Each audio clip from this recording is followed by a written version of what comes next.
Hello everybody, welcome back to the AdvancedVape channel. It's been a little while and it feels good to be back. It's been a really crazy past couple months, but we're back here for another video. And today we're going to be doing something a little bit crazy. We're going to be looking at a 41mm RTA, the AROMAMIZER TITAN. So this thing is huge, but there's kind of a lot going on with it outside of it being really big. So I'm going to kind of take my time to unpack what's going on with the build deck, because that's kind of the main thing for me going on with this tank. If we take a look at it, it kind of startles you if you've never used a 40mm tank before, just how big it is. It's absolutely huge. This is with the shorty kit on there. I can show you what it looks like, at least give you an idea of what it looks like with the tall glass on there. So it's that much taller. I think it's 28 milliliters of juice with the tall glass and 18 with the short. So even with the short tank, that's a lot of juice to be putting in there at once. The actual functioning of the tank outside of the build deck is very similar to the AROMAMIZER Plus. So you've got this juice flow control on the bottom. You've got airflow. You've got a little bit more airflow options on here than you do on the Plus. The Plus just has kind of this thing going on. And this has a couple more options if you're putting smaller coils in there. And a top fill. And as always with Steam CRAVE stuff, they're good threads. No issues with that. There's a few issues with O-ring type stuff, and I'll get to that in a little while. But the main thing going on with this is the build deck, which is what I want to talk about now.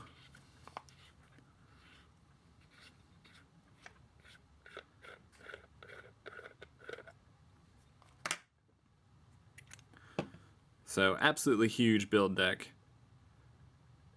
It's postless going on there, so it's got 6 holes that you could do 3 coils in there if you wanted to, but really the kind of central point behind these center posts is to add on additions to the deck. They describe it as Lego style, which I'm sure Lego would be thrilled to know that their name is being used on a vape thing. But anyway, it just kind of plugs into these holes and gets screwed down with the side tension to turn the deck into different styles. So one of the things that it comes with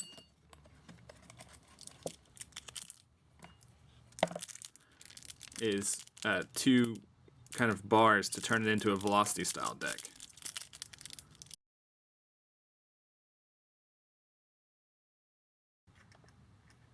So the way that works is just loosening up these kind of side screws here.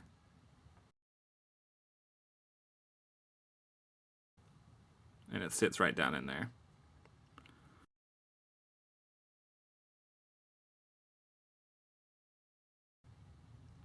So from this point, I just kind of put these in there quickly. I'm sure you could get it a little bit more centered and everything. From this point, you have a velocity deck, and you still have these coil slots there. So I think if you wanted to, you could pretty easily do 4 coils with a little bit of creative coil positioning.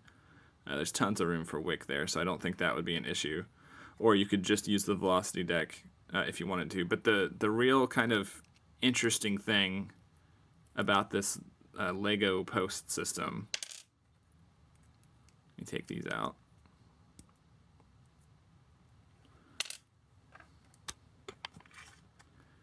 is this right here. This is a neutral post, like a series deck. It uses plastic pins to sit down in there.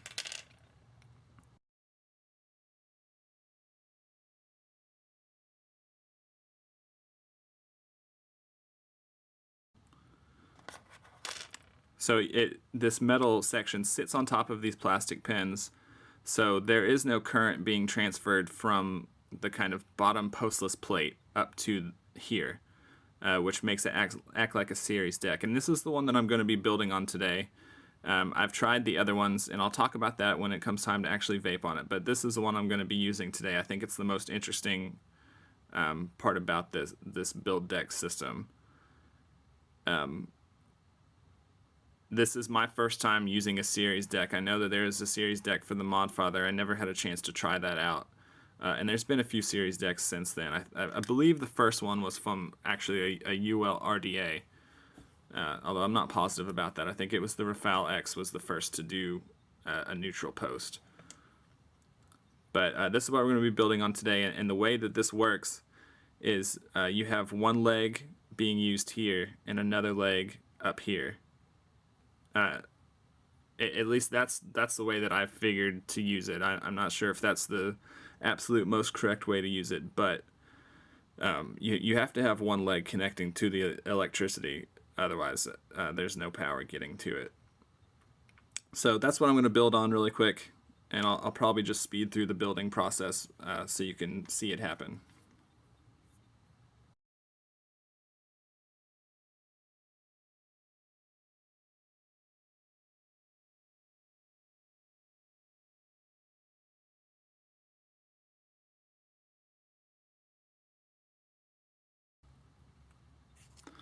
One thing I want to point out really quick, you want to be sure that this screw is actually capturing this leg. It can kind of slip out underneath it or just kind of move around and not make a really solid connection. So you want to make sure that that screw is actually being captured, which can be harder on big coils like what I have in there right now.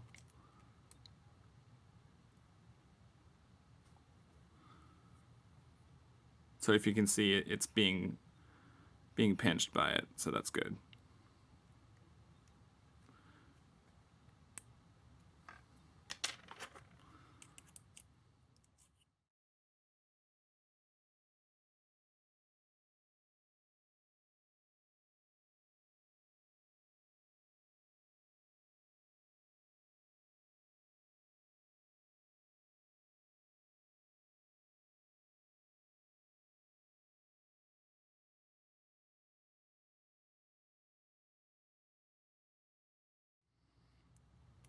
Not the prettiest build on there, but I feel like they're captured pretty well.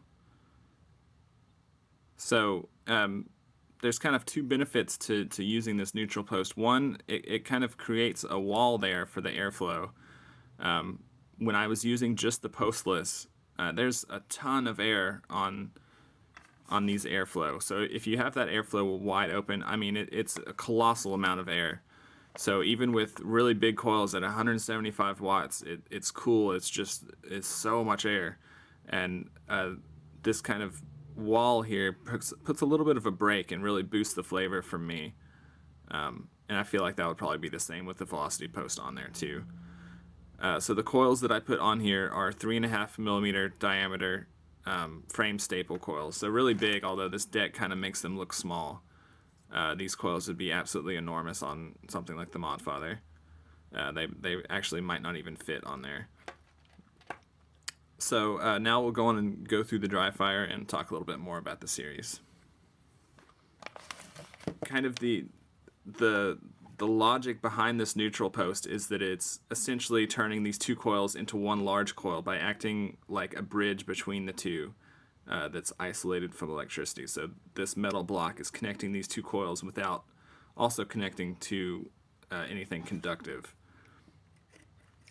So the point behind doing that is to increase the resistance. So if I had used this postless deck, this build would be somewhere around 0.08 ohms. And so in theory, on the series deck, it should be 0.16, so double. It doesn't cut it in half when you're switching to dual coil from a single coil, if that makes sense. But unless I'm just not understanding this right, the actual resistance that I'm getting is 0.3. So I'm not really clear why it's doubling the resistance.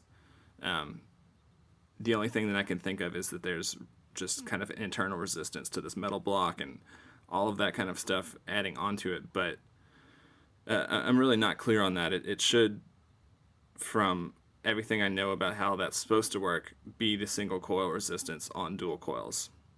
Anyway, it functions fine.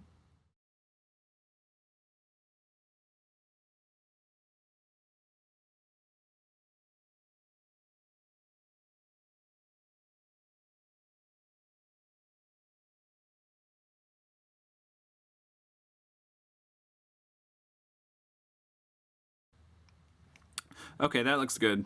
So this is giving me 0.41 because it's red hot right now. So when it cools down, it should be the lower side of 0.3. Like I said, a little bit confusing to me, but it functions fine. And we'll see if it jumps around a little bit.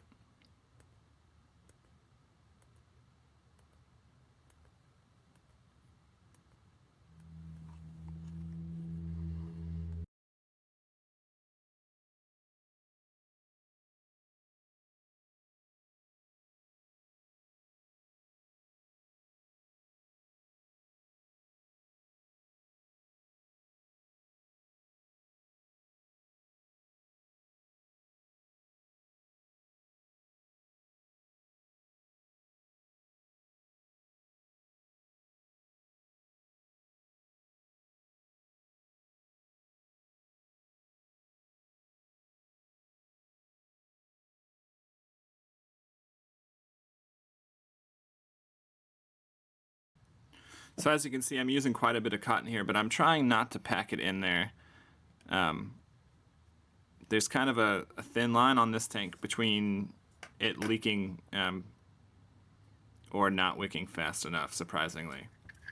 So just like on the AROMAMIZER Plus, there's two little slots here that make sure that the coils are lined up how they're supposed to be. So just line up those slots, and I always do it with the tank still, or the base still on my mod, and then just unscrew it from there.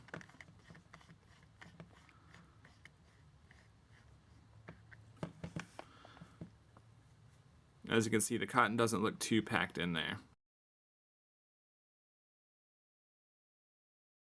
Okay, I know there's kind of some crazy overhang going on this, but like I said, the N1 or something like a Hammer of God, something like that is going to be what you need to not have overhang with this tank.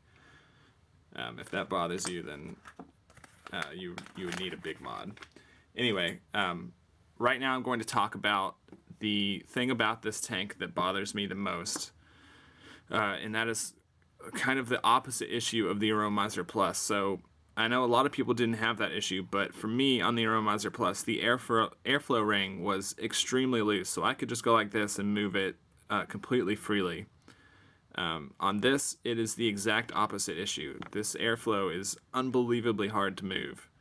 The whole kind of assembly will move before the airflow will.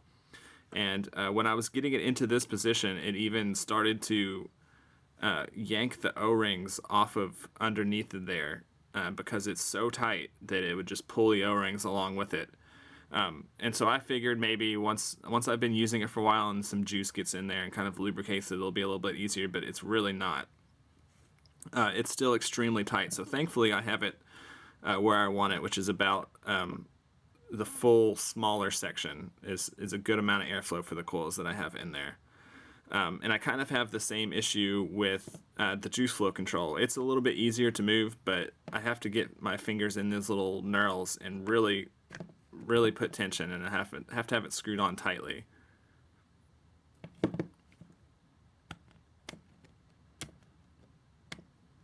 So it's very hard to move. I don't know if that's just mine or that's just how they are in general. There's also this little bit of play there.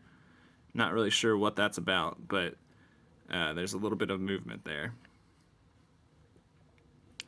Okay, so I'm not going to fill it up all the way. I'm just going to fill it up a little bit because I don't want it to leak and lose all that juice if there was a problem with the way that I wicked it.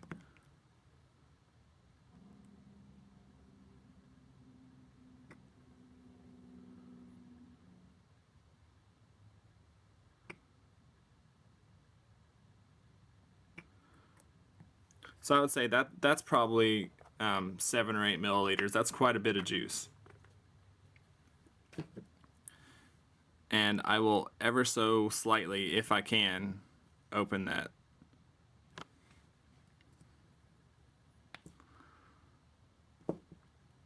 It's really hard. Yeah, that's more than I wanted to open it, but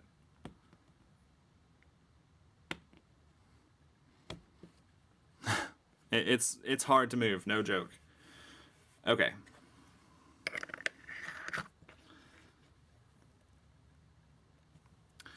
And I'm going to vape this at about 130 watts.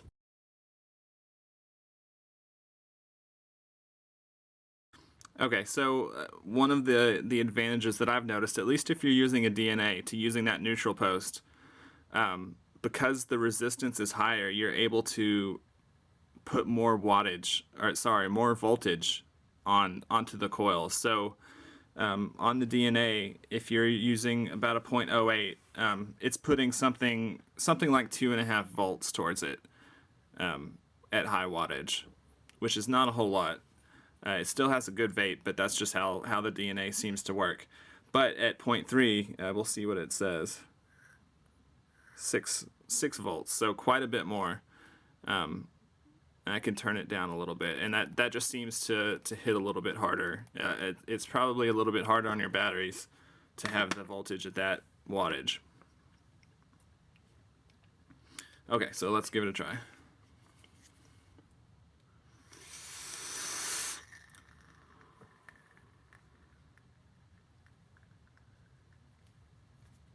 And now that I'm confident that it's not super leaking, I'm opening the juice flow more to kind of gauge how well it's wicking.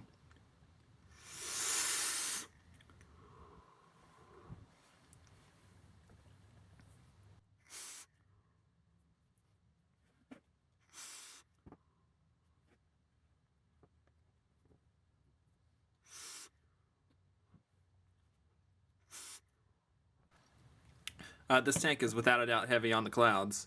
The flavor it's mellow, but it's good. It doesn't have the like really warm, dense vape that something like the Reload has.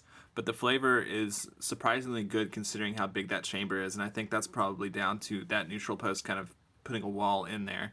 The flavor that I got off the postless deck was not nearly as good with the same coils as I'm getting from the neutral post. And the flavor was better with the velocity also versus the postless. On all of them, the airflow is pretty smooth.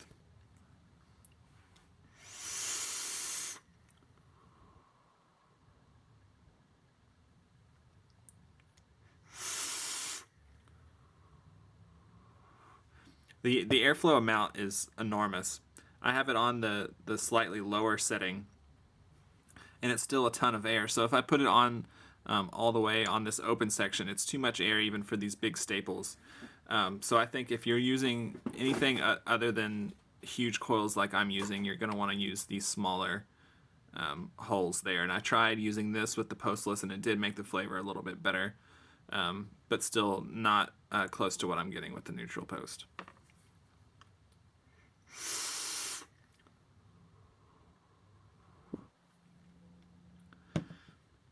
Overall, I think they did some really interesting stuff with the build deck that I like. A lot of people are going to be turned off by the size, but if you're looking past that, or you want a tank that holds that much juice, I would say this is a really good setup, and it's fun to play around with those different decks and try different things. There's a lot of options that you can do, a lot of crazy builds that you could do as well on there that you just can't do with a smaller tank. So it makes up for that enormous size by having a really cool build deck.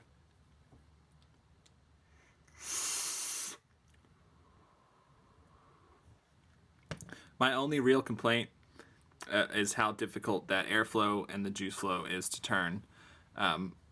If you don't wick it right, it can leak, but it's like that with any tank, and any AROMAMIZER tank is going to be like that on the wicking. There's really not anything so bad about this tank in particular as far as wicking, but if you don't wick it right, that is a lot of juice to lose.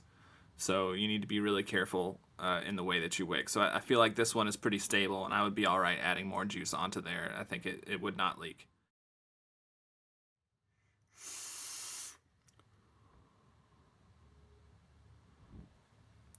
Overall, I'm more impressed with this than I thought I would be. These huge tanks that are new to me. I've used quite a few 30 millimeters, and I like 30 millimeter tanks. And at the time, I thought that was crazy huge, but 41 is even bigger. And I know that there's quite a few 41 millimeter tanks out there right now. or at least close to that. There's just the ones that I can think of. There's a 36mm VCST. There's the Voltrove, which is 41. There's the Mason dump tank, which is 41 also, I believe. Those are just the ones I can think of off the top of my head. So quite a few options, but I really like this one, and I feel like there's a lot of options with that build deck that the other ones do not have. I know the Voltrove is, you're stuck with that kind of 4-post from what I've seen.